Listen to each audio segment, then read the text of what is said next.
show Trojan Women 2.0 is based upon Euripides' classic Greek tragedy. It follows the story of what happens after the Trojan horse enters the city of Troy with the Greeks hidden inside the belly of the horse, and they came out in the nighttime, destroyed and mutilated and slaughtered the Trojan men. And then at the end of that, they take away all the women. The women become these spoils of war for the conquering Greek victors to take back. And this story in particular is really the jumping off point to what happens after war, to then the landing point of where these women find themselves. I used to be the queen of Troy until it was taken over by the Greeks, and kind of the struggle that my character faces is trying to maintain this level of civility and majesty while everything is literally falling down around her. This is the most modern thing I think we've done. Anyone in the room? Yeah.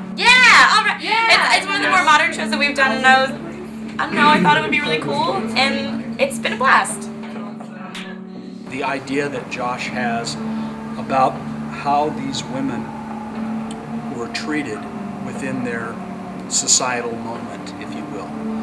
The fact that they were very much like caged animals. Yeah, certainly it's got a feminist and a anti-war kind of component. The combination of the two in a modernized setting just helps reinforce his point that it's foolish to repeat the mistakes of the past. This particular show is a deconstructed look or feel. It's post-apocalyptic. And because of that, just the material choices, or everything we're building, aims towards that feel.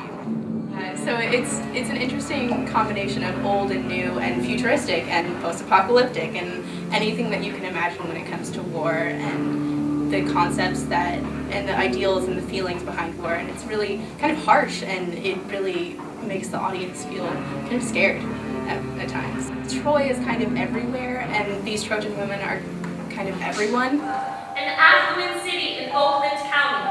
Alabama. Texas. London. Turkey. Situated on the sea. In war, we listen to the things that happen, the terrible things that happen, the rapes, the murders, the terrible deaths, all those things. We listen to them once and we sort of are sad about them, and then we let go of them as a general public perspective. And then we move on to our world, and whatever that is, back to our jobs and back to our lives, and we forget. It's just interesting how the basic concept of such an old play can be taken into modern times and still be performed just as relevant. I think the excitement is to see the progression of story, that is a different level of storytelling. It kind of harkens back to a rhetorical style of standing up and limited movement, but a real engagement in the poetry and finding the poetry of the piece. So I really love to see the young actors grasping onto the idea of the power of what they say can have a much more long-standing effect than just simply the physical move or the physicality that they do. She's crazy. She has some mental problems. She can see the future, but none of her family, none of her friends are listening to her, so she's kind of lost it. And so she sees all, but no one's listening. Is there anything in particular that drew you to this show or its themes? I hadn't worked with Josh before. Pretty much Josh Machamer. 9, 8, 7, 6, 5, 4, 3, 2, 1. Bam. Let me talk a little bit about what we're doing tonight. Okay, so tonight, this is our last night in this space. And so what that means is a couple different things. One is that this is both about remembering where you are going, okay, but also still about making choices and moving ahead within what you have to offer. Right? Everybody played the game differently tonight. It became a little bit more serious, a little bit more intense. There was something different about that. And so that level of stakes and consequence can be brought into the next hour and a half, 2 hours or so of us walking through the play. We have fought for the cause of liberty and for the peace of the world. In the images of fallen statues, we have witnessed the arrival of a new era. Why? Other nations have fought in foreign lands and remained to occupy and exploit.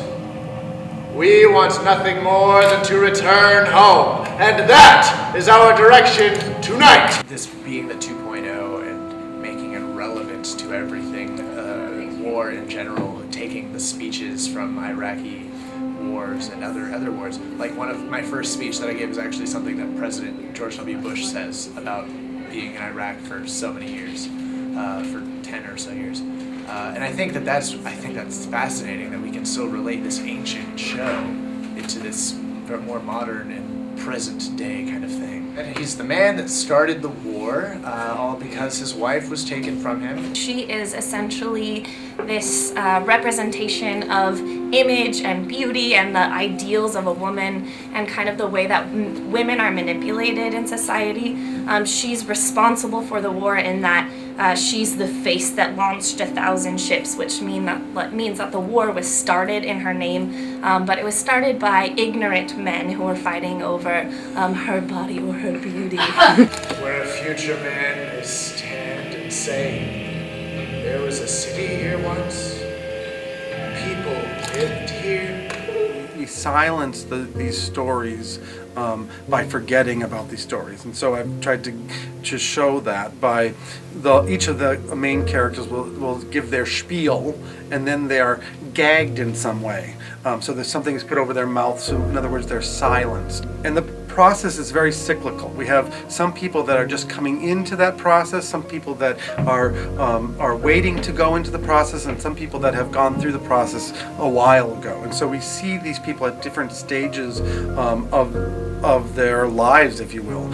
And I'm trying to say to the audience, I guess, we shouldn't forget these stories. These are real stories we've listened to for a long time. And in this case, we have a video production component to the show that is being addressed by LAS, and we've got the scenic component of the show that's being addressed by one of the theater students, Machamer.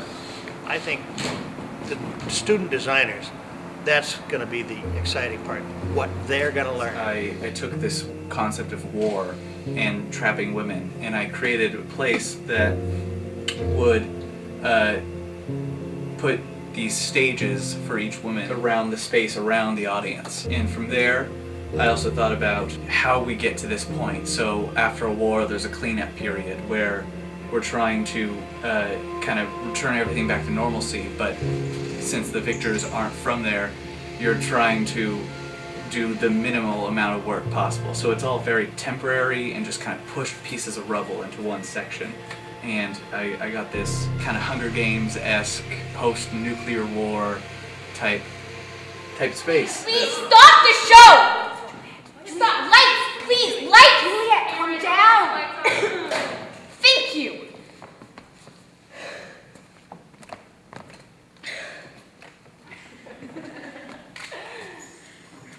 Humans respond as powerfully to fiction as they do to reality. The audience is very close to us, so I guess it's kind of nerve-wracking if you can like look into the eyes of your family or your friends or something. The theme of the play found itself even in the design of how the audience interaction was going to be with the play, that sense of confusion, that sense of disruption, that sense of multiple point of views. Series of mannequins. Each of them, all four of them, are going to be holding televisions. And so each of the mannequins will have, at one point, been an ideal sort of female form holding this television, sort of a conduit of knowledge. And now the female form has degraded into this like broken thing, like a shell of what it once was. And everyone would like turn really quickly and it would make lots of noise, and so it's going to be a whole new experience with everyone there.